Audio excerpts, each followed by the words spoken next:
கை நீட்டி அழைக்கிறேன், மகளை அழைத்து வருகிறது நடைவண்டி. அடர்ந்த வனம் நழுவிக் கொள்கிறது, கையிலிருந்து ஓடுகிறது. வறண்ட நதி, நீருக்கு பஞ்சமில்லை, சலவை தொழிலாளி. நன்றி.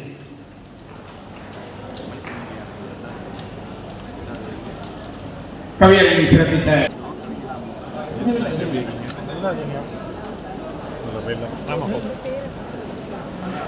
மேடை ஏறிக்கலாமா? கவிஞர் அன்பு தொழில் கவிஞர் கோலியா, கவிஞர் பிரேமா கிருஷ்ணி, கவிஞர் வெற்றிச்செல்வி சண்முகம், கவிஞர் கயல்வி, கவிஞர் ஜோ தேசிராணி அன்போடு கிடைக்கிறேன்.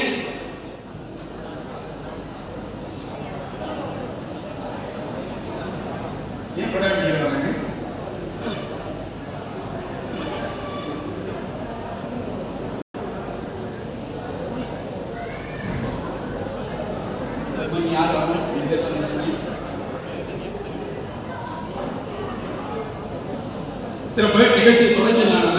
முதல் வருவதற்காக காத்திருக்க வேண்டாம். என்ன வந்தவர்கள் திரும்ப அவங்க டவுட் கேட்பாங்க. பங்கேற்பாளர் ஒருவருக்கு 5 நிமிடங்கள் மட்டுமே. அந்த 5 நிமிடங்கள்ல தனக்கு பிடித்த ஹைக்கூ குறித்து 2 நிமிடங்கள், தான் எழுதிய ஹைக்கூ குறித்து 2 நிமிடங்கள், பொதுவான கருத்து 1 நிமிடம் என்று உங்கள் 5 நிமிடத்தை வகுத்துக் கொள்ளலாம். இது ஆலோசனை தான். ஆனால் 5 நிமிஷங்களுக்கு கண்டிஷன். ராஜாவர்கள் மட்டும் 7 நிமிடங்கள். இதுதான் தற்பொழுது கவிஞர் ஜோ தேசிராணி ஒருவராக அழைப்பார்.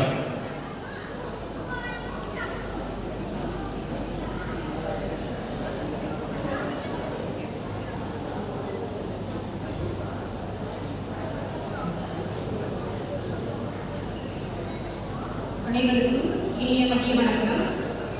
எல்லாரும் சாப்பிட்டீங்களா? எழுந்து சொல்கிறார் மதியம் அழுவாகிய நிலாது என்ற பாடலை கவிதையை தந்த ஹைக்கூ கவிஞர் அன்பு தோழி ஜெயஸ்ரீ அவர்கள் பகிர்வரங்கத்தை தொடங்கி வைக்க அழைக்கிறேன். அடுத்ததாக இந்த அமர்விற்கு தலைமை தாங்க கவிஞர் எழுத்தாளர் ஆதிராமலை அவர்கள்.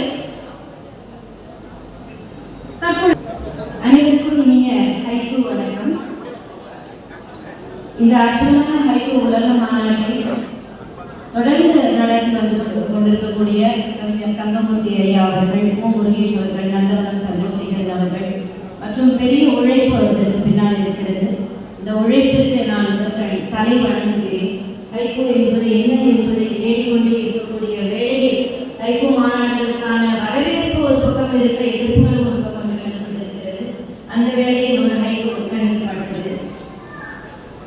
நாம் ஹைக்கூ நால்வர் என்று பாட்சோ அவர்களையும், இசா அவர்களையும், ஷிகி அவர்களையும், பூஷன் அவர்களையும் கூறிக்கொண்டிருக்கிறோம். அவர்களின் அடித்தொட்டு பலரும் வந்து பல ஹைக்கூவை படைத்துக் கொண்டே இருக்கிறார்கள். அடுத்த தலைமுறை அடுத்த ஹைக்கூ ஆக்கங்களையும் கவனிப்போமாக என்ற ஒரு வேண்டுகோளை வைத்துக் கொண்டு கவா இகாஷி லெக்கி கோதோ என்று சொல்லக்கூடிய ஷிகி அவர்களினுடைய ஹைக்கூ சீடர் ஒருவர் எழுதிய ஒரு ஹைக்கூவினை உங்களோடு நான் பகிர்ந்து கொள்கிறேன். இது ஹைக்கூ உலக மாநாடுகளுக்கு எந்த முன்னெடுப்புகளுக்கும் எதிர்ப்பு கிளம்பும் பொழுது இந்த ஹைக்கூவை நீங்கள் நினைத்துக் கொண்டால் உங்கள் மனம் அமைதி பெற்றுவிடும். தூரத்து பட்டாசுகள் சத்தமிடுகின்றன, இல்லையெனில் பொருளே இல்லை. பட்டாசுகள் சத்தமிட்டுக் கொண்டுதான் இருக்கும். நான் ஈயை அடிக்கும் வரை ஈமட்டை என்ற ஒன்று இருந்ததே இல்லை. ஹைக்கூ என்பது மலர்களையும் பட்டாம்பூச்சிகளையும் மட்டும், இயற்கையை மட்டும் பாடுவது அல்ல. ஒரு ஈ மட்டையை கொண்டு கூட ஹைக்கூவை படைக்க முடியும் என்பதாக ஷிகியின் இந்த சீடர் நிரூபித்து இருக்கிறார் என்பது மிகவும் மகிழ்ச்சியாக இருந்தது. தொடர்ந்து நேற்று இரவு நம்முடைய ஹைக்கூ முன்னோடி அமுதபாரதி ஐயா அவர்களோடு பேருந்தில் பயணம் செய்து வந்த பொழுது ஐயா அவருடைய ஒரு ஹைக்கூவை நிலைத்தகவலை வாசிக்க நேர்ந்தது. மிகவும் கவர்ந்தது. நிலவை நாமெல்லாம் ஒரு போற்றத்தக்கக்கூடிய பிம்பமாக பார்ப்போம்.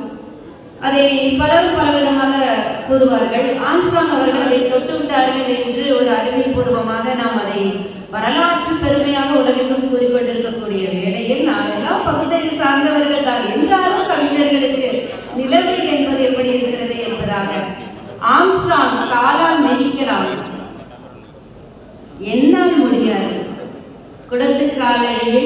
ஐயா அமுதபாரதி ஐயா அவர்கள். நேற்று இரவு பேருந்து பயணத்தில் நாங்கள் பகிர்ந்த ஹைக்கூ இது. உடன் என்னோடு பயணித்த நண்பர் கௌரி சங்கர் அவர்கள் நாங்கள் உணவு அருந்தினோம். அப்போது ஒரு ஹைக்கூவின் கருத்தாக்கத்தை கொடுத்தார். அது ஹைக்கூவாக என்னுடைய எழுத்தாக்கத்தில் மலர்ந்தது. இந்த ஹைக்கூ மாநாட்டில் வந்திருக்கக்கூடிய ஒவ்வொருவரின் சார்பாகவும் இந்த ஹைக்கூவினை இங்கே சமர்ப்பிக்கிறேன். ஹைக்கூ மாநாடு. உணவோடு உள்ளே செல்கிறார், வாழை இலையில் பாஷோ. உங்களுக்கெல்லாம் தெரியும் வாழை இலையில் பாஷோவுக்கும் இருக்கக்கூடிய தொடர்பு.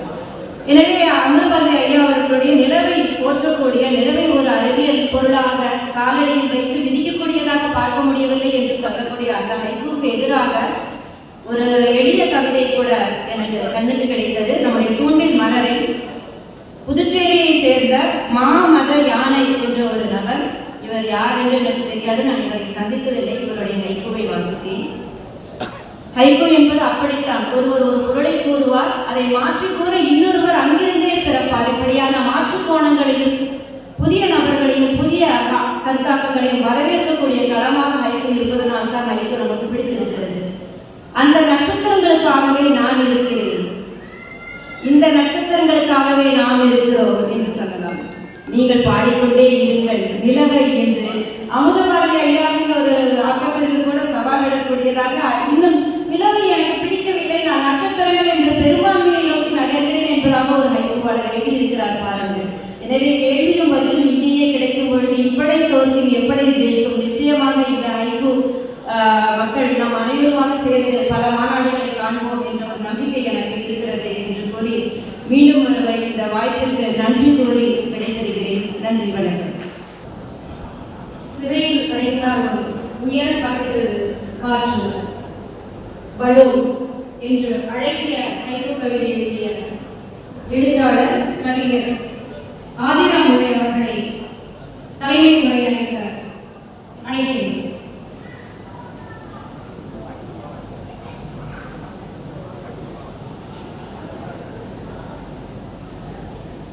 ஐந்தாவது ஹைக்கூ உலக மாநாட்டினை சீரும் சிறப்புமாக பெருமையாக மிக பிரபலமாக, என அங்கிருந்து வரும்போதே அத்தனை பதாகைகளை பார்த்து கொண்டே வந்தோம். மிக சிறப்பாக நடத்தி கொண்டிருக்கின்ற இந்த மாநாட்டின் தலைவர் கவிஞர் தங்கமூர்த்தி அவர்கள் உள்ளிட்ட நிர்வாகிகளே, ஐயா அமுதபாரதி ஐயா அவர்களே, மற்றும் அயல்நாடுகளிலிருந்து வருகை புரிந்திருக்கின்ற எங்கள் தொப்புள் கொடி உறவுகளே, இங்கே வீட்டிருக்கின்ற கவிஞர்களே, ரசிகர்களே, உங்கள் அத்துணை பேரையும் பணிவாக வழங்கி மகிழ்கின்றேன். ஒரு நல்ல மாநாடு எப்படி இருக்க வேண்டும் என்பதற்கான ஒரு எடுத்துக்காட்டு மாநாடாக இந்த மாநாட்டை பார்க்க முடிகிறது. அந்த வகையில உள்ளே நுழையும் போதே ஒரு இருக்கை கூட இல்லாதவாறு மிக சிறப்பாக அனைவரும் அமைதியாக அதற்கு கேட்டுக்கொண்டிருந்ததை ரசித்துக் கொண்டே அங்கே ஏற்றுக்கொண்டிருக்கிறோம். தமிழுக்கு என்ன பெருமை என்று கேட்டால், தமிழுக்கு பெருமையே அது எந்த புதுமையையும் தன்னோடு ஏற்றுக்கொள்ளும் என்பதை. அதனாலதான் தொல்காப்பியர் காலத்திலேயே சொல்லுவாரு, விருந்தினர்களை அழைத்து நாம் எப்படி போற்றுகிறோமோ அது போல புதிதாக வருகின்ற எந்த இலக்கியத்தையும் ஏற்றுக்கொள்ளக்கூடிய தன்மை தமிழுக்கு உண்டு. அந்த வகையில வந்ததுதான் ஹைக்கூ தமிழ் மண்ணுக்கு. ஆனா இப்போது ஹைக்கூ பழையதாக இருக்கிறது. ஏனென்றால் நம்ம அமுதபாரதி ஐயா உட்பட பலரும் அந்த ஹைக்கூ கவிதைகளை ஒரு அரையா நூற்றாண்டுக்கு மேலாக நடத்தி கொண்டு வந்து பழைய கவிதையாக பழைய யாப்பு வடிவமாக ஆக்கி இருக்கிறார்கள். அதனாலதான் கடைக்கோடி இருக்கக்கூடிய எல்லோரிடமும் ஹைக்கூ வந்து சேர்ந்திருக்கிறது. அந்த வகையில இந்த மாநாட்டை நடத்திருக்கின்ற அத்தனை பேருக்கும் ஹைக்கூவை மனம் பிடித்து இழுத்து கொண்டு செல்கின்ற அத்தனை பேருக்கும் வாழ்த்துக்கள் சொல்லி 2 ஹைக்கூ கவிதைகளை சொல்லி நான் நிறைவு செய்கிறேன். எனக்கு பிடித்த ஹைக்கூ என்ற தலைப்பில் நான் சொல்ல விரும்புவது why I was using on my theme. Why I was using on my theme repeating cuckoo என்ற ஒரு ஆங்கில கவிதையை சியோனி, ஜப்பானிய கவிஞர் சியோனி என்று எழுதியிருப்பார். அதை கவிஞர் தமிழர் அவர்கள் மிக அழகாக தமிழில் மொழிபெயர்த்திருப்பார்கள். கருத்தூன்றி கிடந்தேன் கருப்பொருள் பற்றி, கருத்து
இருக்கிறது என்பதற்காக எனக்கு அந்த கவிதை மிகவும் பிடித்திருக்கிறது. அது ரெண்டு ஒரு கருத்து என்னன்னா, அதுல கவிஞர் ஆசிரியர் கவிதையை வந்து சொல்லிட்டு போய் படித்துருவாரு. அந்த அம்மா கவிதைக்கான கருவை யோசித்துக் கொண்டே இருந்தார்கள் சியோனி என்பவர். இங்கே காதலித்த காதலி ஐயோ இந்த குப்போடு ஓடி கூட்டியவர்களே பொழுது விழுந்து விடுமே தலைவட்டத்துக்கு போயிடுவானே என்ற கவலையில் அவருக்கு துன்புகின்றது நெஞ்சம் என்று எழுதினார். கருத்து ஒன்றுதான் கிட்டத்தட்ட, ஆனால் கவிதையுடைய குரலும் அந்த ஒளிப்பும் வந்து பொருத்தமாக இருக்கிறது. அதே போல பிக்காசோன்னு ஒரு ஓவியர் எல்லாருக்கும் தெரிந்தவர். அவர் வந்து பெரிய ஓவியத்தை இடமும் சின்ன சின்னதா மனதுக்கு கூட்டியது எல்லாம் ஓவியமா இருப்பார். ஒரு சைக்கிள் சீட்டு, ஒரு சைக்கிள் ஹேண்டில் பார், இது ரெண்டை மட்டுமே அமைத்து ஒரு காரியம் வளர்த்திருப்பார். அந்த ஓவியம் ஒரு காலத்துல தமிழ்நாட்டில் இருக்கிற எல்லாருடைய இல்லங்களிலும் வரவேற்பறையில் அழகு செய்தது. ஒரு சைக்கிளுடைய சீட்டு, அதனுடைய ஹேண்டில் பார், அது வந்து ஒரு காலை பாடல். அந்த சீட்டையும் ஹேண்டில் பாரையும் போட்டு பார்த்தீங்கன்னா காலை பாடல். அது மாதிரியான ஒரு ஓவியத்தை கவிதையில் காட்ட முடியுமா அப்படின்னா காட்ட முடியும் என்கிறார்கள் நம் தமிழ் நைபுண் கவிஞர்கள், குறிப்பாக முருகேஷ். அவர் எழுதுறாரு, குளத்துக்குள் மூழ்கி எழுந்தது மாடு. ஒரு குளம், அந்த குளத்துல மாடு மூழ்கி எழுது. குளத்துக்குள் மூழ்கி எழுந்தது மாடு, கொம்பு உழைத்த விழா அப்படின்னா குளத்துல விழா நடத்திருக்கு. அதுல அந்த மாடு மூழ்கி எழுந்த உடனே அந்த விழாவுக்கு கொம்பு உழைத்தது போல ஒரு காட்சியை உங்கள் கண்ணில் வரவில்லை என்றால் நீங்கள் வசதி இல்லாதவர்கள் என்று நான் நினைக்கின்றேன். அடுத்த ஒரு கவிதையோட நிறைவு செய்கிறேன். மனிதனுக்கும் பறவைகளுக்கும் என்ன வேறுபாடு? மனிதர்கள் வெந்ததை தின்று விதி வந்தால் போக வேண்டும் என்று இருக்கும். ஆனால் பறவைகள் என்ன செய்யும்? அது வேகாததைத்தான் தின்னும். அது தன்னுடைய விதி வந்து சென்ற பிறகு கூட ஒரு காட்டை உருவாக்கி விட்டு செல்கிறது, ஒரு மரத்தை உருவாக்கி விட்டு செல்கிறது. இந்த ஒரு கற்பனையை அழகாக எழுதுகிறார் அதே யோகேஸ்வரி கவிதைகளில் அப்படி சொல்கிறேன். இடித்த சுவர், இடுக்கில் விழுந்தது காக்கையின் பிணம். இடிந்த சுவர், இடுக்கில் விழுந்தது காக்கையின் பிணம். முளைத்து எழுகிறது விதை ஒன்று, முளைத்து எழுகிறது விதை ஒன்று என்று அற்புதமான காட்சியையும் கொடுக்க முடிகிறது தமிழ் ஹைக்கூ, கருத்தையும் கொடுக்க முடிகிறது தமிழ் ஹைக்கூ என்று சொன்னால், ஹைக்கூ இந்த மண்ணில் எந்த அளவுக்கு வேரூன்றி வளர்ந்திருக்கிறது என்பதை நாம் சிந்தித்து பார்க்க வேண்டும். எழுதக்கூடிய தான் எழுதினார், பெரிய கவிதை, அது என்ன பெரிய மாநாடு எழுதியிருக்கிறது என்று பேசுபவர்களுக்கு 2 வரி கவிதைகளுக்கு ஒரே ஒரு கவிதைக்கு நீங்கள் 20 பக்கத்துக்கு மேலாக விளக்கத்தை கொடுக்க முடியும். அப்படிப்பட்ட ஆழமான, அழுத்தமான, கனமான கருத்துக்களை தாங்கிக் கொண்டு இருப்பதுதான் ஹைக்கூ கவிதை என்று சொல்லி அந்த ஹைக்கூ கவிதை தூக்கி சுமந்து கொண்டிருக்கின்ற அத்துணை கவிதைகளுக்கும் வாழ்த்துக்களையும் சொல்லி இந்த மாநாட்டை இவ்வளவு சிறப்பாக நடத்தி கொண்டிருக்கின்ற எல்லோருடைய பாதங்களையும் பணிவாக தொட்டு மடக்கி விடைபெறுகிறேன். நன்றி. சுற்றி வருபவர் தற்பொழுது ஒரு வேளையில் தனது ஹைக்கூ அனுபவத்தை பகிர்ந்து வருகிறார் கவிஞர் கோலீலா அவர்கள்.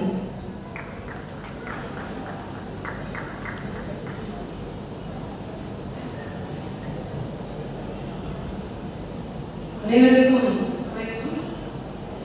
இன்று முதலில் ஒரு 3 ஹைக்கூ சொல்லிவிடுகிறேன். மாஸ்டர்ஸோட ஹைக்கூ எழுதுவது, சமகால கவிஞர்களுடைய ஹைக்கூ என்னுடைய கன்னியாஸ்ரீ சியோனி என்ற ஒரு பெண் ஹைக்கூ கவிஞர், வாசலின் சிஷ்யன்.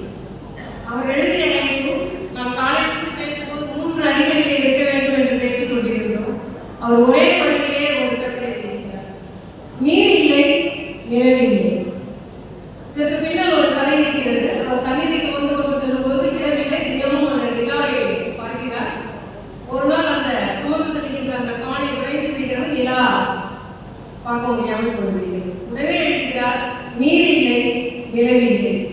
இந்த அழகிய ஹைக்கூல இருக்கிற அந்த பொருண்மையாகட்டும், அந்த அழகு, அந்த காட்சி, அந்த நல்ல நேரத்திலே கிடைக்காத புத்தி அனைத்தும் புரிந்திருக்கின்ற அந்த ஹைக்கூ வந்து எனக்கு மிக பிடித்த ஹைக்கூ. என்னுடைய துறை சார்பும் இருப்பதால் எனக்கு ரொம்ப பிடித்த ஹைக்கூ. இன்னொரு மேரி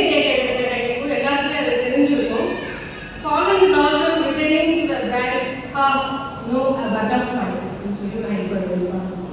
விழுந்தது மலர், திரும்பி சென்றது கிளையே, வண்ணத்து பூச்சி அப்படின்னு ஒரு கவிதை. இது எனக்கு மிகவும் பிடிக்கும் என்று கேட்டீங்கன்னா, கீழே மேலே போகிறதுக்கு ஒரு வேற டிஃபரன்ஸ் ப்ரெஷர் வேணும், டிஃபரண்ட் ப்ரெஷர் ஆஃப் ஹேர் வேணும். அதுக்கு வந்து இந்த கைத்தில் நேர்மறை சிந்தனையை கொடுக்கக்கூடியதாக இருக்க வேண்டும். ஒரு பூச்சி இறக்கைகளிலே பீட்டே மிளகு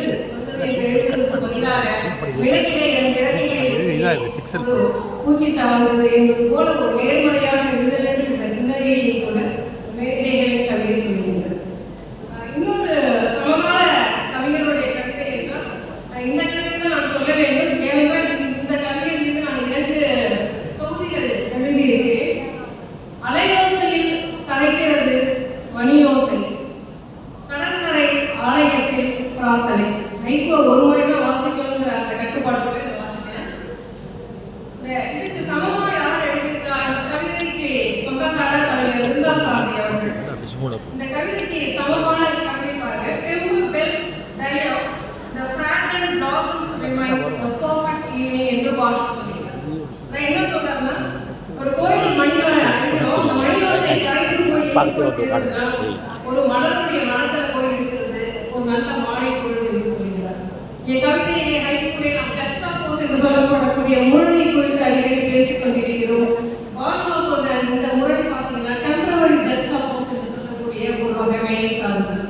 ஒரு கோயில் மணி ஓசை வந்து மலர்ல போய் உடையும் பொழுது மலர்ல உருந்து விடக்கூடியது. இந்த பிரபஞ்சத்தை தோன்ற எதுவுமே இந்த பிரபஞ்சத்துக்குள்ளாக இருக்கும் என்ற ஒரு கருத்தை ஆழ்ந்தமாக சொல்லக்கூடிய ஒரு நிலை. நம் தமிழக ஹைக்கூட வந்து அந்த கவிஞர் என்ன சொல்றாருன்னா, அலையோசையும் கலைக்கிறது என்கிறார். அலையோசையும் மணியோசையும் இந்த பிரபஞ்சத்தில் எப்போதுமே இருக்கக்கூடிய பர்மனன்ட் ஜஸ்டாப்போஸ். இந்த மாதிரியான விஷயங்கள் எல்லாம் நம்ம கைக்குள்ள நம்ம ரசித்து படிக்கும் பொழுது அது நமக்கு மிகவும் மனதிற்கு நெருக்கமானதாக இருக்கும். அதே போல ஷிக்கி எழுதியிருக்கிறார், sounds of a temple bell reverberate in a circle a long night. ஒரு கோயில் மணியோசை திரும்ப திரும்ப ஒழித்து கொண்டே இருக்கின்றது, அதனால் அந்த இரவு நீளமாக தெரிவது போல அவர் சொல்லியிருக்கிறார். இன்னொரு கைப்போ, யாரை ஆட்குவிப்பது நடராசன் சுடர். நம்ம நிறைய தடவை இந்த இதை பார்த்துருப்போம். இது ரொம்ப எனக்கு அந்த காட்சி வந்து நம்ம பல முறை பார்த்துருந்தா கூட அந்த சுடர் ஆடிட்டே இருக்கும் பொழுது சுடர் நடராஜ சிலையை ஆட்டுது நிழலிலே, அதனால் எதை ஆட்டிவிக்கிறது என்பது போன்ற ஒரு கவிதை. இந்த கவிதை நான் லிங்குசாமி அவர்களுடைய கவிதை. நான் எழுதிய கவிதையை எனக்கு பிடித்த கைப்பு, மூடிய கதவு மரபுத்தி ஆகிறேன் தட்டும்போது. இது அடிக்கடி வாய்க்கால் பக்கம் பணிதான் செல்லும் பொழுது பார்த்துக்கிட்ட மரபுத்திரை பார்த்துவிட்டு திரும்ப வீட்டுக்கு வந்து வீட்டு கதவை தட்டும்போது அந்த மரபுத்தியாகவே நாம் மாறிவிடுகிறோம். பீய பயன்படுத்தாத பயன் என்று பாஷை சொல்லுவார்.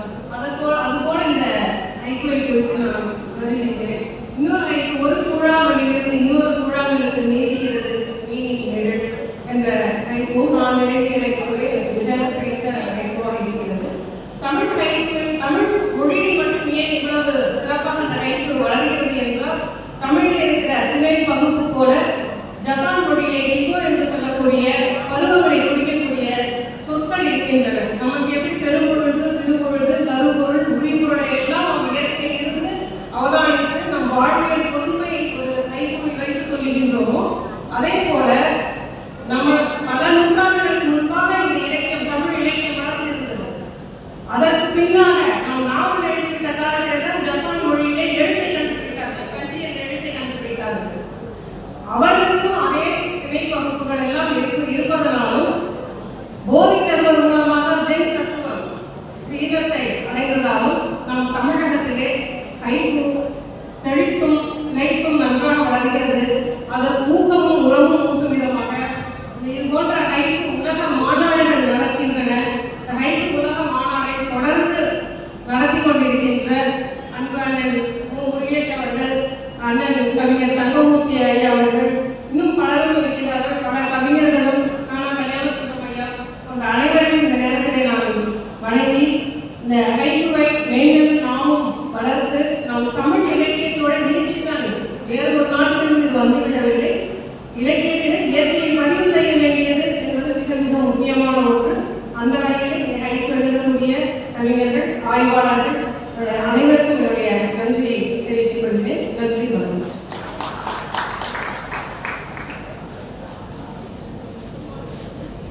இவர் கல்லூரி இணை பேராசிரியர்.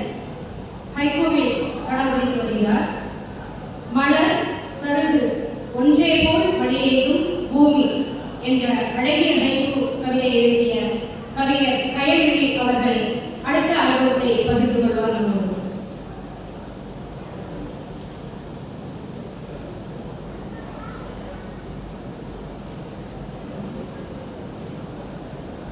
பொன்பட்டு நெஞ்சுக்குள் பூம்பாட்டு தந்தவரை பூவாகி வந்த தமிழே, கண்பட்டும் நேரலாம் கனிகொட்ட வைத்தவரை கணித்தட்டு தோன்றவில்லை, பண்பட்டும் மலரறி கனி கொஞ்சம் சுவையறி பாட்டாகி ஆடு தமிழே என்று தமிழை வணங்கி இந்த சிறிய உரையை நான் தொடங்குகிறேன். இங்கு அமர்ந்திருக்கிற எல்லோருமே ஹைக்கூ நிறைய எழுதியிருப்பவர்கள், நிறைய அரங்குகள் அதற்காக செலவிட்டு அமர்ந்து கேட்டிருக்கக்கூடிய மேன்மக்கள், மேடையில் அமர்ந்திருக்கிறவர்கள் ஹைக்கூ ஆராய்ச்சி எல்லாம் செய்திருப்பவர்கள், அதில் பட்டம் பெற்றிருக்கக்கூடியவர்கள், இந்த ஆன்றோர்கள் நிரம்பி இருக்கிற இந்த அவையிலே ஒப்பு நோக்குகையில் மிக மிக குறைவான அளவு இதில் அனுபவம் கொண்டவள் என்றால் அது நான் தான். ஆனாலும் என்னுடைய முயற்சியை நான் இங்கு தொடர்கிறேன். முதலில் மாஸ்டர்ஸ் சிலருடைய கவிதைகளை சொல்லி அதில் எனக்கு பிடித்த கவிதை ஏன் என்று சொல்லி தொடர்கிறேன். அவன் குழந்தை பருவத்தின் தனிமை என்னமாய் அரவணைக்கிறது. இது ஜான் லியோங் எழுதிய கவிதை. பாஷை இந்த அடுத்து வரக்கூடிய கவிதை அற்புதமாக நிறைய திறப்புகள் கொண்டதாக இருக்கிறது. கழுவிட விரும்புவேன் உலகத்தின் அழுக்குகளை சில பனித்துண்டுகளால். பனித்துண்டு போல ஒரு தூய்மையான ஒரு விஷயம் எதுவுமே கிடையாது என்று பனித்துண்டை பார்க்கிறது நமக்கு தோன்றும். அப்படி உலகத்தின் மொத்த அழுக்கையும் நான் அந்த பனித்துண்டை கொண்டு கழுவிட விரும்புகிறேன் என்று கூறுகிறார். அடுத்து ஒரு கவலையும் நானும் ஒருவரை ஒருவர் பார்க்க நாங்கள் அசையவே இல்லை. இது நுணுக்கமாக பார்க்கிற பொழுது நிறைய விஷயங்களை தன்னிடம் கொண்டிருக்கிறது. இதை எழுதியவர் இசா. அடுத்த பாஷையில் இந்த கவிதை காலையிலும் சொன்னார்கள், இந்த அழகிய கிண்ணத்தில் பூக்களை அடுக்கி வைப்போம் அதிசயம் இல்லையே என்று. வறுமையை அந்த வறுமையை சொல்கிற பொழுது ஒரு அழகியலை, ஒரு அழகிய கிண்ணத்தில் என்று சொல்கிற பொழுது ஒரு ஏஸ்தட்டிக்ஸ் நிலையை இருக்கிற அந்த அழகிய கிண்ணத்தை வாங்கி வைக்கக்கூடிய அளவுக்கு செல்வந்தம் இருந்த வீட்டில் இன்றைக்கு வறுமை இருக்கிறது. அதனால் அதில் நாம் அழகிய பூக்களை நிறைவேற்றி வைப்போம் என்று சொல்கிற பொழுது வறுமையிலும் மேன்மையான மனம், இயற்கையை அழகியலை ரசிக்கிற மனம், எதை இல்லாவிட்டாலும் என்ன வேணால் நடக்கட்டும், நான் மகிழ்ச்சியாக இருப்பேன் என்கிற ஒரு பான்மைத்தான் இந்த கவிதை சொல்கிறது. எத்தனையோ பேர் ஏதோ காரணத்தால் பணம் அவர்களுக்கு இல்லை, அவர்கள் கடன் வாங்கி திரும்ப செலுத்த முடியவில்லை என்ற காரணத்துக்காக எல்லாம் குடும்பத்தோடு தங்களுடைய உயிரை மாற்றிக் கொள்கிற நிகழ்ச்சிகளை எல்லாம் நிறைய பார்க்கிறோம். எது இல்லை என்றால் என்ன, அதை தாங்கிக் கொள்கிற மனம் இருக்கிறது என்பதாக இந்த கவிதையை நான் பார்க்கிறேன். அடுத்ததாக நைனோ ஜோசோ எழுதிய இந்த கவிதை, ஆரம்பெற்று மழை சரியாக என் தனிமையின் ஆழத்தில் பெய்கின்றது.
எனக்கு கிடைக்கல.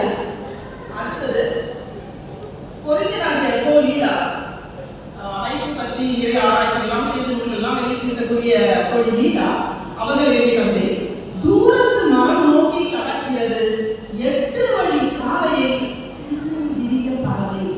இவ்வளவு அர்த்தமானது. அடுத்து நிதிசாமியோட இவர்கள் வயல் முழுக்க வண்ணத்து பூச்சி என்ன செய்ய களை பறிக்க வேண்டும். இப்படிதான் இருக்கு. விஷயம் சொல்றது இருக்கிறது 2 நிமிஷம் என்ன செய்ய. அடுத்தது நான் நேற்று எழுதியிருக்கிறேன் உச்சி கிளையின் வானவில் உச்சி கிளையின் வானவில் தரையை பிடித்து ஒசிந்து நடக்கிறது மயில். அந்த வானவிலே மயில் தான். அப்போ மின்மினி பற்றி சங்க சிறகில் தழல் ஏந்தி காட்டின் இருள் எரிக்கும் மின்மினி. மூன்றாவது மலை முகட்டு நிலவின் தனிமை நடுங்குகிறது குட்டியை தளரவிட்ட யானை. வாய்ப்புக்கு நன்றி.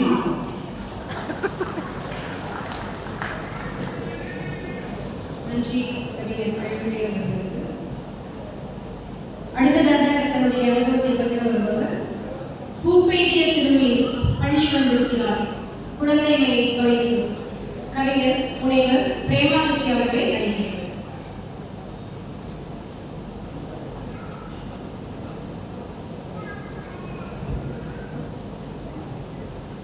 ஹைகோவால் இணைந்துள்ள அனைவருக்கும் என் அன்பு வணக்கம். 5 நிமிஷம் தான். ஆனால் நான் வந்து 7 ஆண்டுகள் ஹைகோவை ஆய்வு செய்திருக்கிறேன். அமைவர் பட்டம் பெற்றிருக்கிறேன். ஹைகோ கவிதைகளில் சமுதாய சிந்தனைகள் இதுதான் என்னோட ஆய்வின் தலைப்பு. சென்னை பல்கலைக்கழகத்தில் வைகோவுக்கு வந்து அமுதபாரதி ஐயாலாம் வந்திருந்தாங்க. ஏன் இந்த தலைப்பை தேர்வு செய்வீங்க அப்படின்னு கேட்கும்போது இன்னைக்கு நான் ஒரு அடிப்படையில் ஆசிரியர் இருந்ததால் சங்க இலக்கியத்திலிருந்து புதுக்கவிதைகள் வரைக்கும் எந்த மாணவர்கள்ட்ட எடுத்துட்டு போனாலும் அவங்க கிட்ட அவங்க கவனத்தை குவித்து அவங்கள கவனிக்க வைக்கிறது எங்களால் வந்து ஒரு 2 நிமிஷம் 3 நிமிஷம் தான். சங்க இலக்கியத்தை நீங்கள் சொல்லிக்கிட்டே போனீங்கன்னா அடுத்து என்னதான் சொல்ல வரீங்க அப்படின்ற நிலைக்கு வந்துருந்தாங்க. புதுக்கவிதையும் கிட்டத்தட்ட இருக்கலாம். ஆனால் ஒரு ஹைக்கூ சொல்லும் பொழுது அவங்க கவனமும் குவிக்கப்படுகிறது. அடுத்த நொடியே காலையில் மலேசியாவில் இருக்கிற அந்த நண்பர் சொன்னார், ஹைக்கூ வந்து படிப்பவர்களையும் படைப்பாளர்களாகும். வெறுமனை படித்து கடந்து போயிட முடியாது. அந்த கருத்துக்களை பின்னாடி வாழ்க்கையை நீங்கள் கடைபிடிக்கலாம் என்பதற்காகத்தான் இலக்கியங்கள் அறம் எல்லாம் சொல்லியிருக்கோம். அப்படி இருக்கும்போது உங்களுக்கு ஹைக்கூ கவிதை மட்டும் பார்த்தீங்கன்னா அந்த படித்த நொடியே அதை போல் எழுதியிருக்கிற ஒரு தாக்கத்தை தரக்கூடிய வடிவம் என்பதால் நான் அதை தேர்வு செய்தேன் என் ஆய்வு. அப்படி பார்க்கும்போது கிட்டத்தட்ட நான் நூல்களில் அறிமுகமானவங்க தான் தங்கமுத்து ஐயாவிலிருந்து இங்கே வந்திருக்கக்கூடிய ஹைக்கூ ஆளுமைகள் மூத்தவர்கள் எல்லாரையுமே முதலில் நூல்களில் ஆய்வுகளில் அவங்களோட கவிதைகளில் பார்த்துக்கொண்டே வந்தேன். எப்படி எழுதியிருக்காங்கன்னு என்னோட ஆய்வு ஒரு கட்டத்தில் எப்படி எடுத்துட்டு போனேன்னா சமுதாய சிந்தனைகளை சங்கீதமும் சொல்லியிருக்கு, புதுக்கவிதையும் சொல்லியிருக்கு, பக்தி இலக்கியமும் சொல்லியிருக்கு, எல்லாமே சொல்லியிருக்கு. அந்த தாக்க சமூகத்தில் நேரடியாக போய் சேர்க்கிற ஒரு வடிவமாக ஹைக்கூ மட்டும்தான் இருந்ததுன்னு சொல்லி என்னோட ஆய்வை நான் நிறைவு செஞ்சேன்.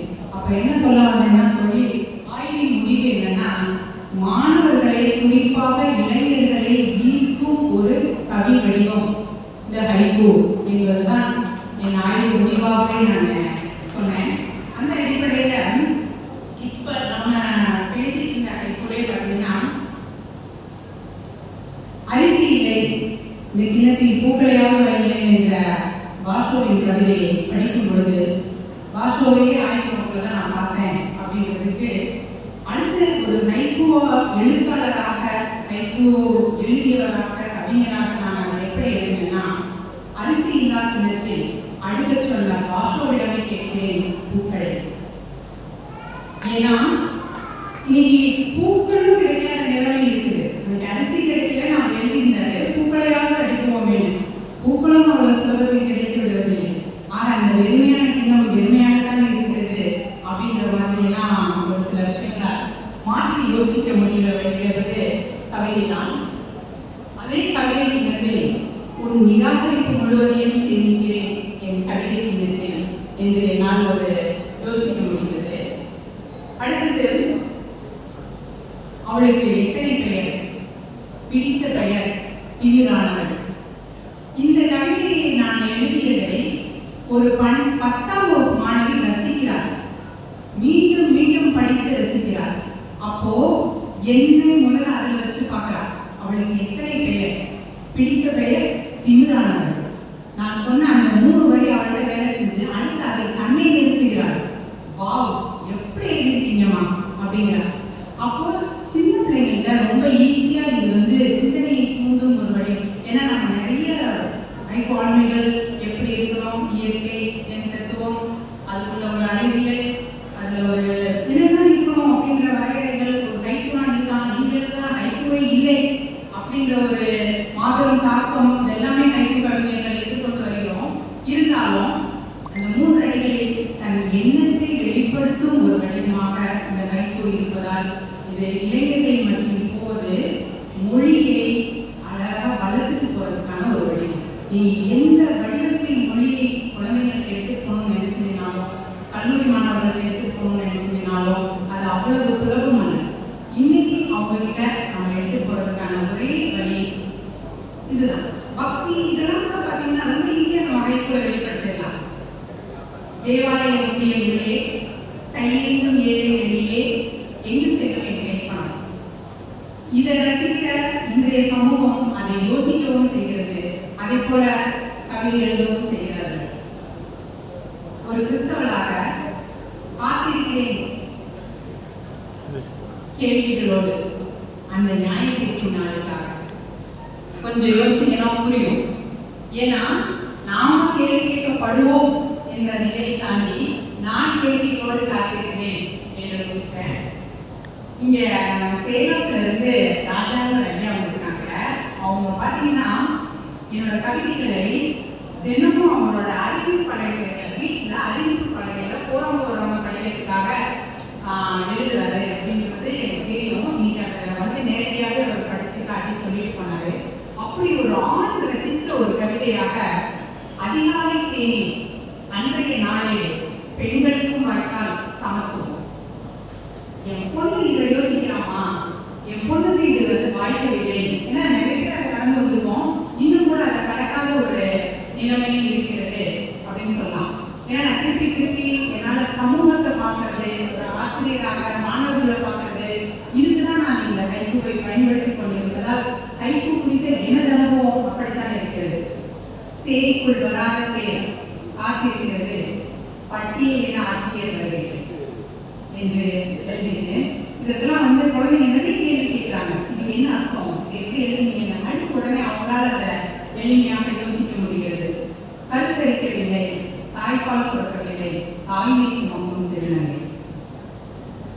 அடுத்தது, லாட்டரி வாங்கிய அப்பாவின் மீதான கோபம் என் 40 வயதில் போய்விட்டது.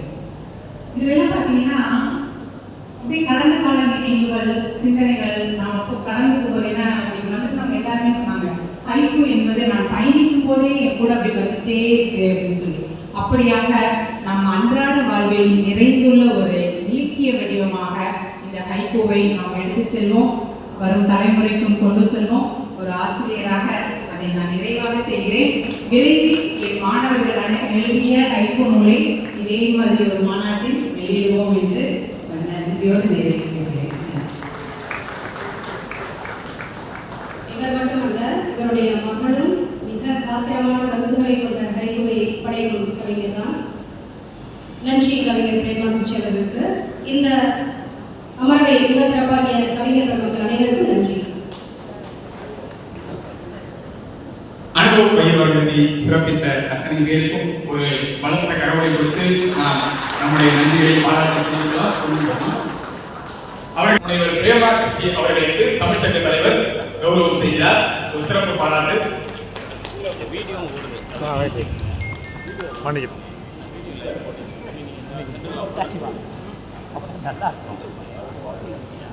நல்ல ஒரு கரவலை சார் வந்துட்டேன் சார்.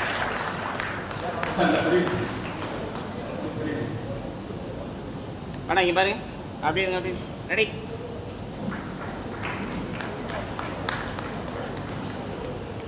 Sir ready sir.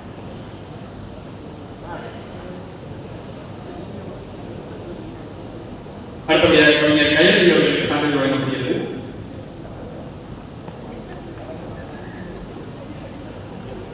கவிஞர் சார் கவிஞர் கோடியில் அவர்களுக்கு சான்றிதழ் அப்படியே சார். Sir ready sir. கவிஞர் அன்புத்தோழி ஜெயஸ்ரீ அவர்களுக்கு சான்றிதழ் வழங்கப்படுகிறது.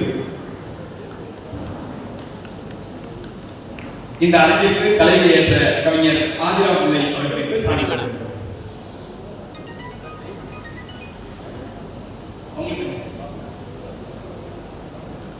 சார் பாராட்டுகள், நன்றிகள்.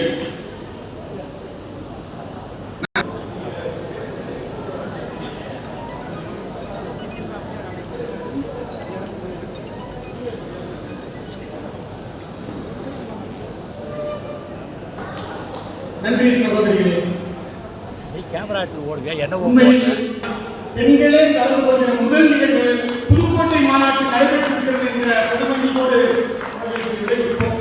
எல்லா பேராசிரியர்கள் அவர்களது மாணவர்களாக இருந்து நாம் நிறைய செய்திகளை கேட்டோம். கைக்கூவின் சிறப்பை சுருக்கமும் செய்துள்ளார். அதை இந்த கருத்தாளர் உருவாக்கி மிகச் சிறப்பாக வெளிப்படுத்தினார்கள். அடுத்ததாக இந்த 5வது மாநாட்டின் முத்தாய்ப்பான நிகழ்ச்சியை நோக்கி நகர்ந்திருக்கிறோம். கைக்கூ நூல்கள் வெளியீடு. ஒரு மாநாடு என்பது பல்வேறு விஷயங்களை பேசி கலந்து பயிர்மாகின்ற ஒரு அமர்வு என்றால் கூட நாம் பேசுகிற பல செய்திகள் நாட்டில் கலந்து விடுவது.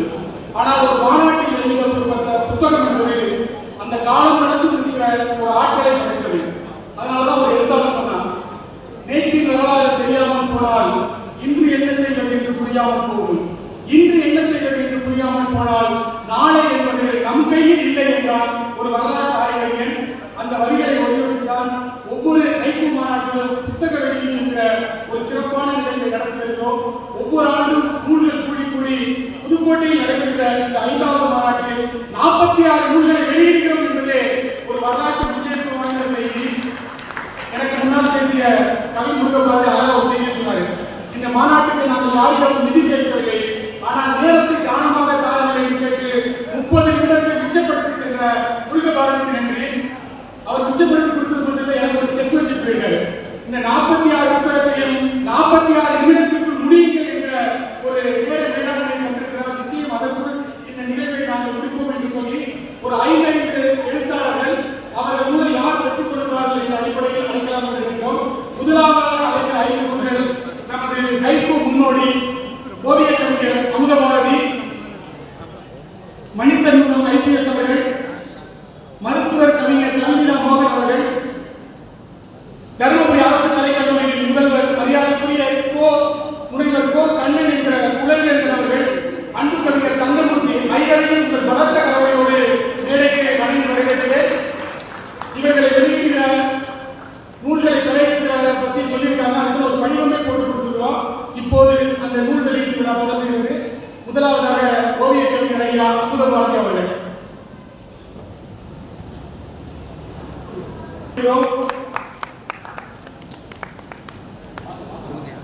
முதலாவதாக எங்கள் அன்பிற்குரிய ஓவிய கவிஞர் அமுதபாரதி அவர்கள் கிட்டத்தட்ட 17 ஆண்டுகளுக்கு பிறகு அவரது அமுதபாரதி 1000 கைக்கூ என்கிற நூல் வெளியிடப்படுகிறது. இன்றைக்கு இன்னொரு மகிழ்ச்சியான செய்தி, இன்னும் சற்று நேரத்தில் புத்தகம் விற்று தீர்ந்துவிடும் என்ற ஒரு செய்தியை சொல்லியிருக்காங்க.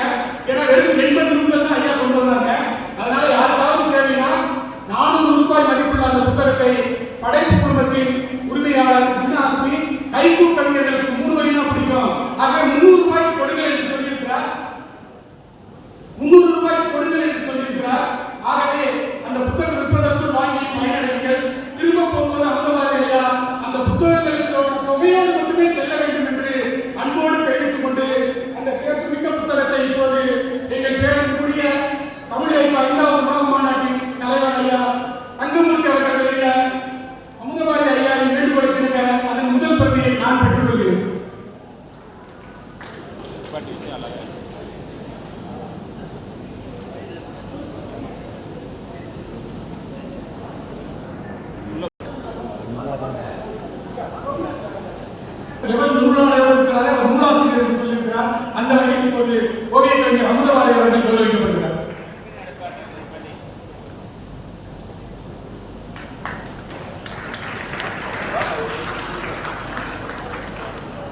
இங்கே பாருங்க.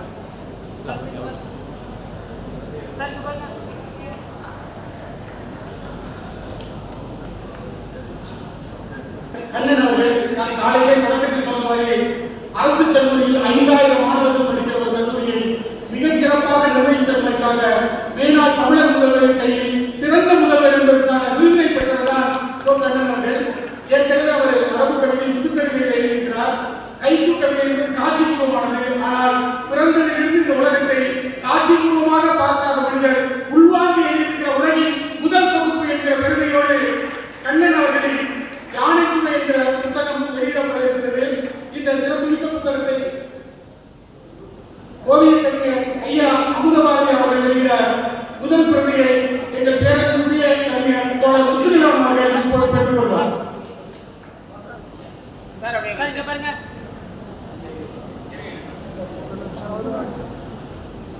ஐயா இங்க பாருங்க. புலவர்கள் எழுதிய ஒரு கைப்பு தீர்ப்பாளர் எழுதிய கவிஞர் கண்ணன் அவர்களுக்கான யானைச்சுவை புத்தகம் இப்போது வெளியிடப்படுகிறது.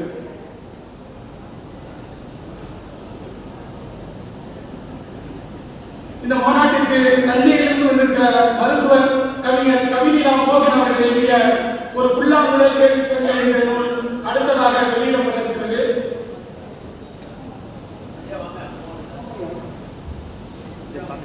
மோகனை அவர்கள் எழுதிய நூலை ஒருத்தருக்கு ஒரு படிவம் கொடுத்து யார் வெளியிட யார் பெற வேண்டும் என்கிற உரிமையை எழுத்தாளர் கையில் கொடுத்திருந்தோம். அவரே தந்திருக்கிறார். இந்த நூலின் முதல் பிரதியை ஓவிய கவிஞர் ஐயா அமுதபாரதி அவர்கள் வெளியிட முதல் பிரதியை நான் பெற்றுக் கொள்கிறேன். சார் வெயிட் பண்ணுங்க சார். இங்க பாருங்க சார்.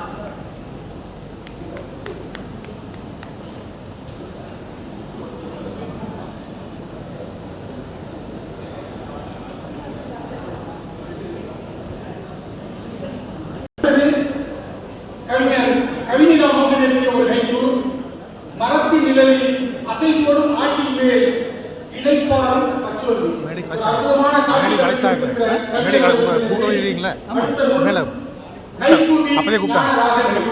ஒரு மாநாட்டில் கைப்பு நூல்கள் வெளியிடுவதற்கு நிகரானது கைப்பு தொடர்பான நூல்கள். அந்த வகையில் இந்த கைப்பு மாநாட்டின் தலைவர் புதுக்கோட்டை தமிழ்ச்சங்கத்தின் தலைவர் பேரன்புக்குரிய கவிஞர் தங்கமூர்த்தி அவர்கள் 7 கைப்பு நூல்களில் எழுதின முன்னுரையும் கைப்பு கட்டுரை ஒன்றும் கைப்பு குறித்த அவர் விரிவான நேர்காணலும் அடங்கிய இந்த கைப்புவின் ஞான ராகங்கள் என்ற புத்தகம் இப்போது வெளியிடப்பட இருக்கிறது.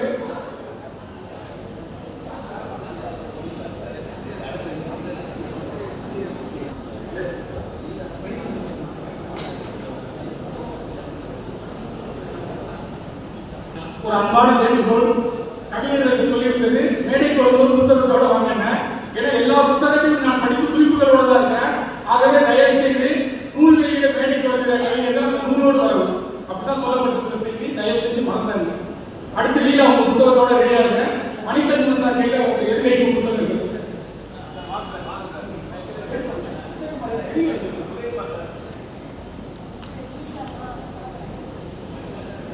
கவிஞர் மணிசந்திரன் IPS அவர்கள் தமிழின் ஆளுமிக்க கைப்பு படைப்பாளி.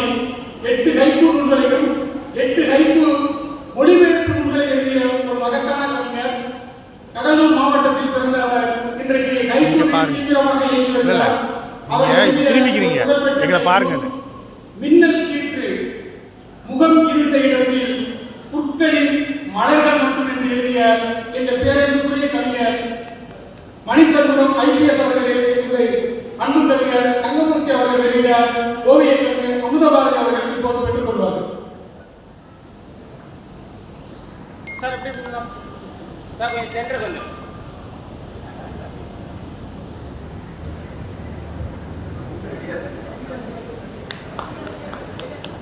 சார் அப்படியே சேர்த்தோம்.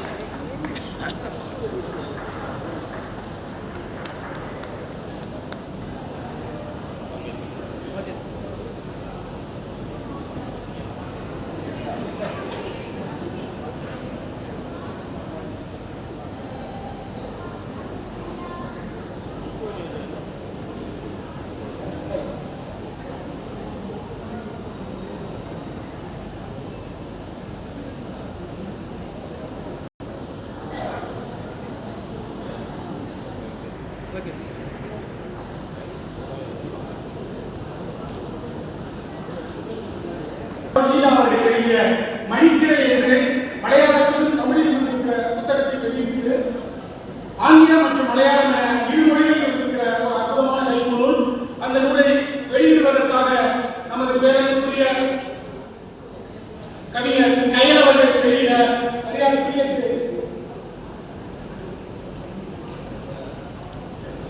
கவிஞர் தங்கமூர்த்தி அவர்கள் வெளியிட பேரனுக்குரிய கவிஞர் கயல் அவர்கள் இப்போது பெற்றுக் கொள்வார்கள்.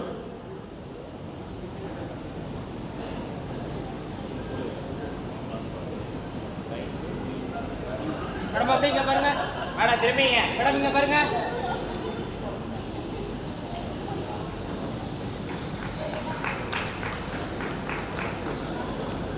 அடுத்த நூல் மலேசிய கவிஞர் பச்சைபாலன் எழுதிய பாதி திறந்திருக்கும் கதவு என்ற கைப்பு கவிதை நூல்.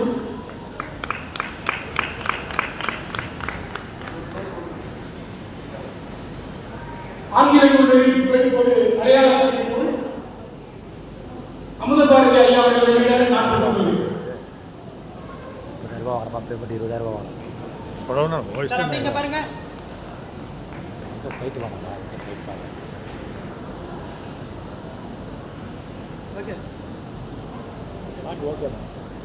கவிஞர் பச்சைபாலன் அவர்கள் எழுதிய பாதி திறந்திருக்கும் கதவு என்ற இரண்டாவது கைப்பு நூல் கிட்டத்தட்ட 30 ஆண்டுகளாக கைப்பு கவிதை இயக்கிக் கொண்டிருந்தாலும் அவரது முதல் நூல் 17 நடைபெற்ற கைப்பு மாநாட்டில் வெளியிடப்பட்டது. இப்போது இரண்டாவது நூல் வெளியிடப்படுகிறது. பாதி திறந்திருக்கும் கதவு என்ற கைப்பு நூலை அன்பு கவிஞர் தங்கமூர்த்தி அவர்கள் வெளியிட சார் சார் அப்படிங்க பாருங்க.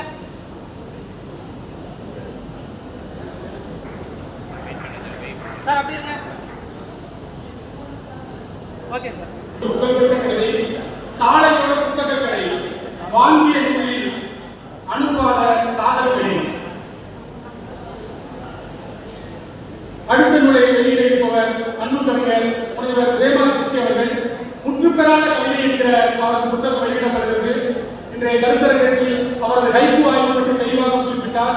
இதற்கு முன்பே குறும்பா என்ற ஒரு நூலை வெளியிட்டிருக்கிற எங்கள் பேரனுக்குரிய கவிஞர் பிரேமா கிருஷ்ணி அவர்கள் எழுதிய நூல் இப்போது வெளியிடப்பட இருக்கிறது.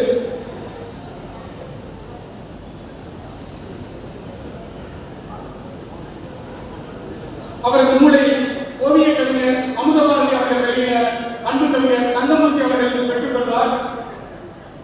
பிரேமா கிருஷ்ணி எழுதிய ஒரு கைப்பு குழந்தையின் பொம்மை கூடுதல் சுமையா தாயின் இடுப்பில் என்று எழுதிய அன்பு கவிஞர் முனைவர் பிரேமா கிருஷ்ணி அவர்கள் எழுதிய முற்றுப்பெறாத கவிதை நூல் இப்போது வெளியிடப்படுகிறது.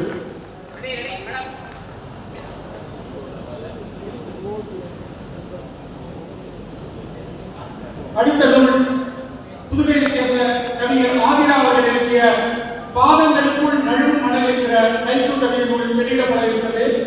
நூலை வெளியிட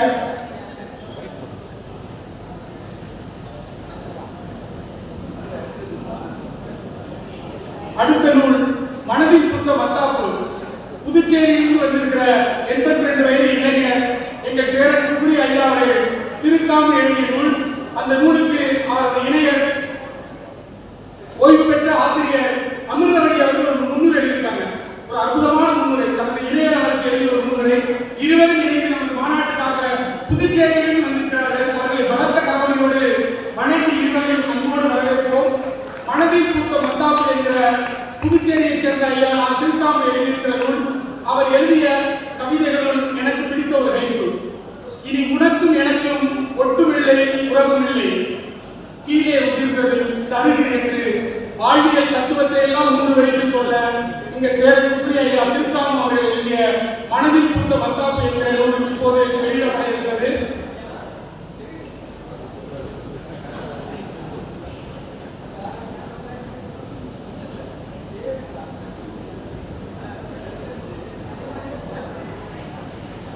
திருத்தாமல் அவர்களின் நூலை நான் வெளியிட கவிஞரது இளையர் அமிர்தவழி அம்மா அவர்கள் இப்போது பெற்றுக் கொள்வார்.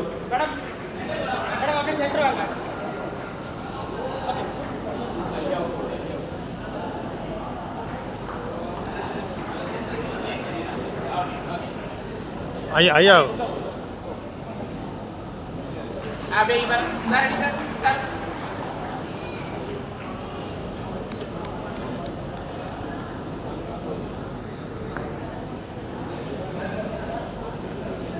அடுத்ததாக இந்த மாநாட்டில் வெளியிடப்படுகிற நூல் ஆழ்வார்குறிச்சி பா. சொக்கலிங்கம் அவர்கள் எழுதிய பிடிகள் என்கிற ஒரு அற்புதமான கைப்பு நூல். கடந்த மே 2ஆம் தேதி புதுக்கோட்டையில் இதே அரங்கத்தில் நடைபெற்ற அறச்செம்மல் சீனி சின்னப்பா அவர்கள் நினைவு அறக்கட்டளை விருதுகளில் கைப்பு நூலுக்காக கருவாணியோடு சிறுகீதல் என்ற நூலுக்காக விருது பெற்றவர் ஆழ்வார்குறிச்சி சொக்கலிங்கம் அவர்கள் சென்னையில் கைப்பு முற்றம் என்கிற ஒரு அமைப்பை தொடங்கி கோயம்பேடு பேருந்து நிலையங்களிலே கடந்த 12 மாதங்களாக தொடர்ச்சியான கைப்பு நிகழ்வை நடத்தி வருகிற இந்த பிள்ளைகள் நூல் பாரதி கனவு கண்டது போல நல்ல அச்சில் பரபரப்பான தாளில் வெளியாகி இருக்கிற இந்த நூலை எங்கள் பேரன்புக்குரிய கவிஞர் கானா கல்யாண சுந்தரம் அவர்கள் வெளியிட அன்பு கவிஞர் தங்கமூர்த்தி அவர்கள் பெற்றுக் கொள்வார்கள். சார் அப்படிங்க பாருங்க. சார் அப்படிங்க பாருங்க.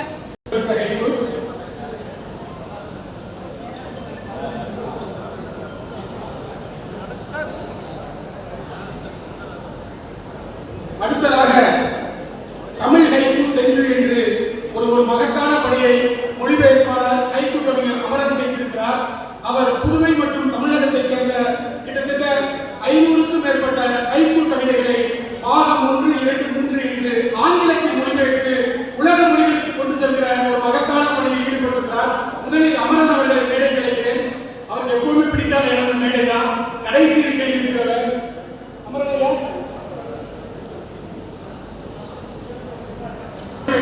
தமிழகம் மற்றும் புதுச்சேரியை சேர்ந்த கவிஞர்களின் தமிழ் கைப்பு சென்று 5000 என்ற புத்தகத்தின் முதல் தொகுதியை இப்போது எங்கள் பேரன்புக்குரிய ஓவிய கவிஞர் அமுதபாரதி அவர்கள் வெளியிட முதல் பிரதியை முனைவர் பிரேமா கிருஷ்ண அவர்கள் பெற்றுக் கொண்டார்கள்.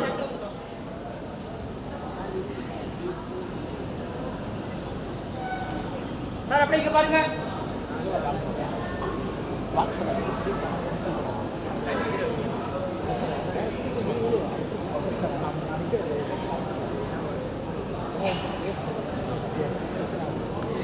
கிறிஸ்டிமா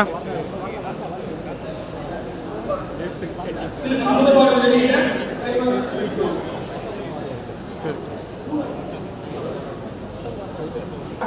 அவரது கவிதைகளை பற்றி சொல்லும்போது ரொம்ப நுட்பமான செறிவான மொழியை கொண்டது.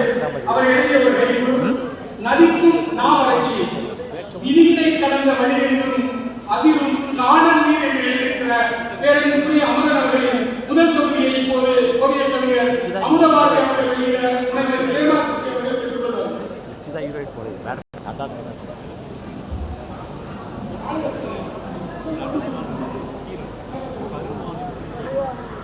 ஓவிய கவிஞர் அமுதபாரதி அவர்கள் வெளியிட முனைவர் பிரேமா கிருஷ்ண அவர்கள் பெற்றுக் கொள்கிறார்கள்.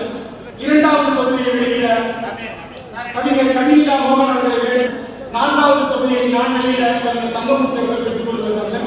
இப்போது 2வது தொகுதியை கவிதா மோகன் அவர்கள் வெளியிட கவிதா அவர்கள் பெற்றுக் கொள்வார்கள்.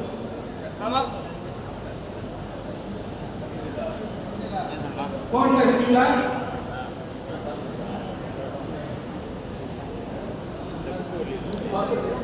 கவிஞர் தங்கமூர்த்தி அவர்கள் வெளியிட கோலியா அவர்கள் பெற்றுக் கொள்வார்கள். சரி, மணிசண்முகம் அவர்கள் வெளியிட கோலியா அவர்கள் பெற்றுக் கொள்வார்கள். சார் சார் அப்படிங்க பாருங்க. சார் அடி சார். சார் அப்படியே. சார் ஒரு செகண்ட். அப்படியே. என்ன ஐயா பார்க்கலாம். ஐயா அப்படியே பாருங்க. ரெடி.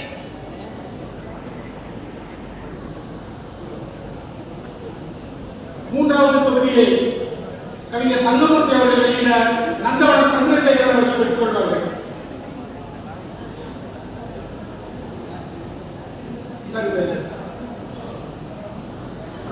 இங்க பாருங்க. அப்படியே அப்படியே அப்படியே அப்படியே சார் இங்க பாருங்க. மணிசண்முகம் ஐபிஎஸ் அவர்கள் பெற்றுக் கொள்வார்கள்.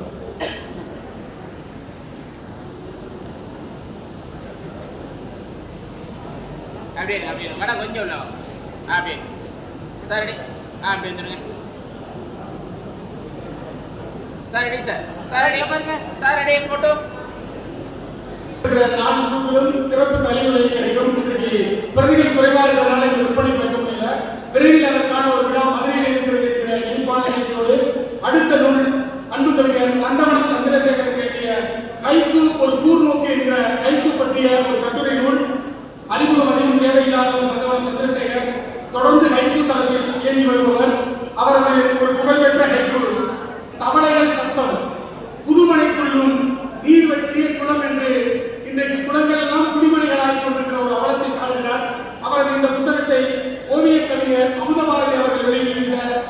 கவிஞர் பா தென்றல் அவர்கள் பெற்றுக்கொள்கிறார்கள். நந்தவனம் சந்திரசேகரன் எழுதிய கைக்கு ஒரு கூர்நோக்கு என்ற கட்டுரை நோக்கி இப்போது வெளியிடப்படுகிறது.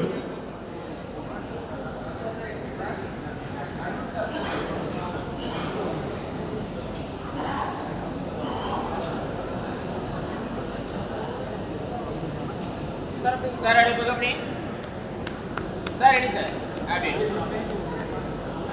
சார் இங்க பாருங்க madam madam ready madam madam இங்க பாருங்க அப்படி அடுத்ததாக 3 நூல்களை வெளியிட வருகிறார் எங்கள் பேரன்புக்குரிய கவிஞர் சந்திரா மனோகரன் அவர்கள். ஈரோட்டில் சிகரம் என்கிற இதழின் மூலமாக எண்ணற்ற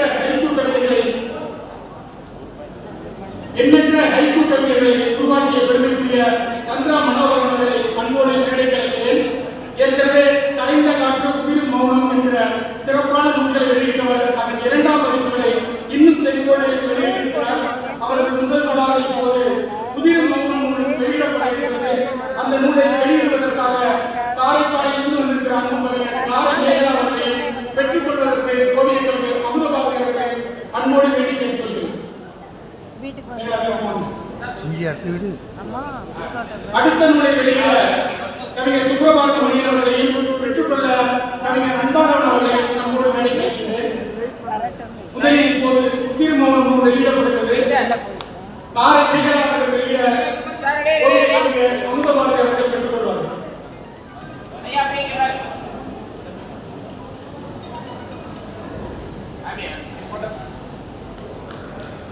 அடுத்ததாக கரைந்த காற்று என்கிற கவிதை நூலை வெளியிட எழுத்தாளர் சுப்பிரபாத மணியன் அவர்கள் பெற்றுக்கொள்ள எங்கள் அன்பு கவிஞர் அன்பாதவன் அவர்கள். 3வது நூலாக பன்னாட்டு ஹைக்கூ நூலை நந்தவனம் சந்திரசேகரன் அவர்கள் வெளியிட அன்பு கவிஞர் தங்கமூர்த்தி அவர்கள் முதல் பிரதியை பெற்றுக் கொள்வார்கள்.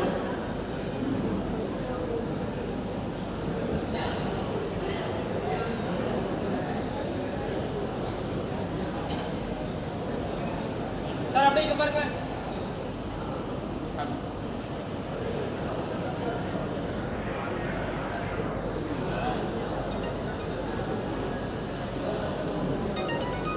அன்போடு மேடை கிடைக்கின்றோம். கவிஞர் அன்பழகன் அவர்கள், பேராசிரியர் கருப்பையா அவர்கள், கவிஞர் முருகபாரதி, அரசு வழக்கறிஞர் செந்தில்குமார் அவர்கள் ஆகியோரை அன்போடு மேடை கிடைக்கின்றோம். பச்சை மலைகள் பேசுவதில்லை என்ற பன்னாட்டு கவிதை நூலை நந்தவனம் சந்திரசேகர் அவர்கள் வெளியிட அன்பு கவிஞர் தங்கமூர்த்தி அவர்கள் இப்போது பெற்றுக் கொள்வார்கள்.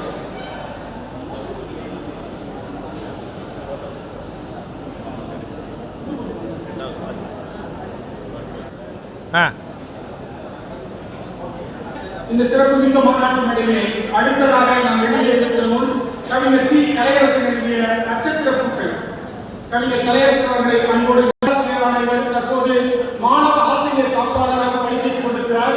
ஏற்கனவே வீதிக்கு தமிழ் விதைகள் என்கிற நூலை வெளியிட்டிருக்கிறவர் இப்போது நட்சத்திர பூக்களை வெளியிடுகிறார். அவரது இந்த நட்சத்திர பூக்கள் நூலை நான் வெளியிட புலவர் ஆ கருப்பையா அவர்கள் பெற்றுக் கொள்வார்கள். முதல் பகுதி.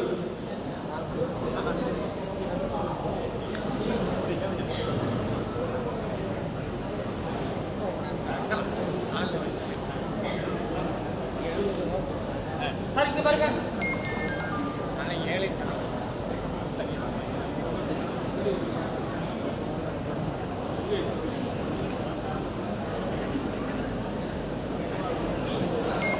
சார் எப்படி போறாங்க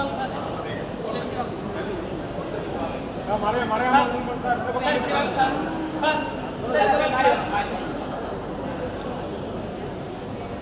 ஓகே சார் சார் இங்க பாருங்க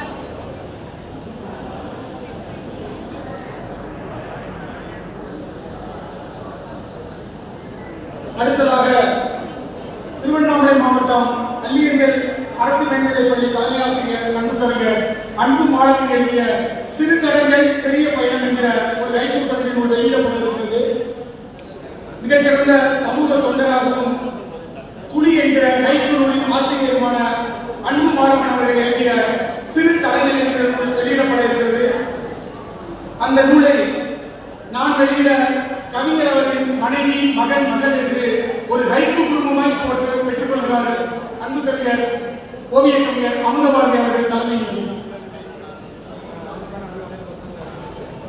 சார் அப்படியே பாருங்க சார். நல்லா ராம் சார் உள்ள வாங்க சார். இல்லை இந்த நல்லா சேர்ந்து வாங்க புக்கோட சார் வந்துடுங்க please sir. Sir sir sir okay ready bye sir கொஞ்சம் வந்துடுங்க ப்ளீஸ்.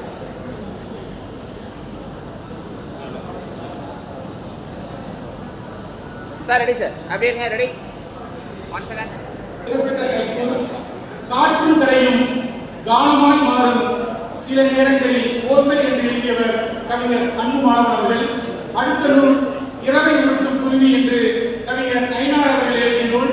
சீரி சின்னப்பா இரவை உருட்டும் பறவை என்ற இந்த நூலை எழுதிய கவிஞர் நயினார் அவர்கள் சீரி சின்னப்பா அறக்கட்டளை முதல் முறையாக பொட்டலம் என்கிற நூலுக்காக பரிசு பெற்றவர். மிகச்சிறந்த உணர்வு கவிஞர், கண்களில் நீர்த்தலும் வரிகளை தரும் கவிஞர் நயினார் அவர்கள் எழுதிய நூலை கவிஞர் ஆ. சுந்தரச்சந்திரன் அவர்கள் வெளியிட நான் பெற்றுக்கொள்கிறேன்.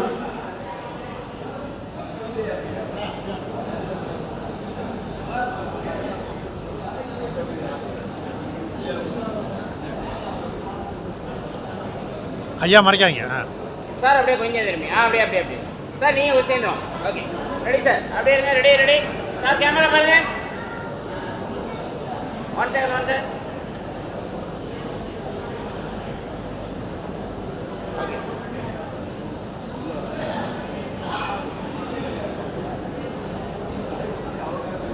அடுத்த நூல் ஆலய வாசலில் வசித்திருக்கிறார் கடவுள் என்று தஞ்சாவூர் பேராவூரில் பிறந்து புதுக்கோட்டை மாவட்டம் கீரமங்கலத்தில் வசித்து வருகிற கட்டிட பொறியாளர் திரு சிரா செல்வகுமார் அவர்கள் எழுதிய நூல்.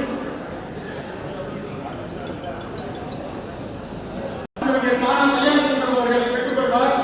இந்த நூலின் சிறப்பு என்னவென்றால் இறை நம்பிக்கையை காயப்படுத்தாமல் அதே நேரத்தில் பகுத்தறிவு பார்வையோடு எழுதப்பட்ட தொகுப்பு தான் ஆலய வாசலில் வசித்திருக்கிறார் கடவுள். இப்போது நூலாசிரியர் சிரா செல்வகுமார் அவர்கள் நூலை நான் வெளியிட அந்த அன்பு கவிஞர் தானா கல்யாண சுந்தரம் அவர்கள் இப்போது பெற்றுக்கொள்கிறார்.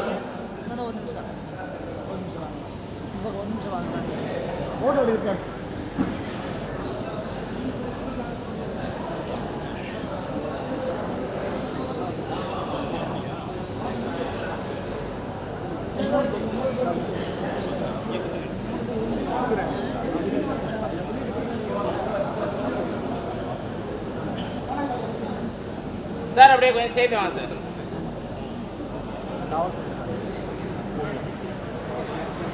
அப்படியே இருங்க ரெடி சார் ரெடி.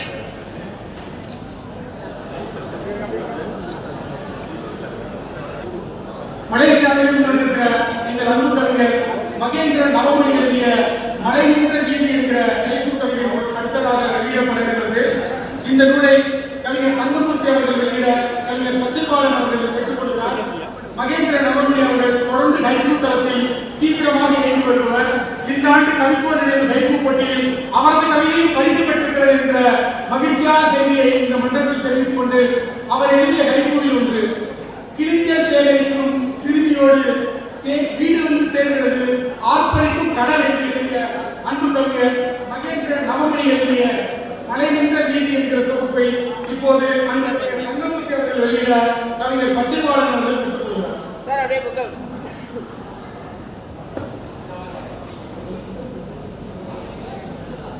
சார் அப்படியே பிடிங்க சார் ரெடி அப்படியே பாபு சஸ்தர் கவிஞர் அவர்கள் அவருடைய புத்தகம் வந்திருக்கீங்க. Okay sir.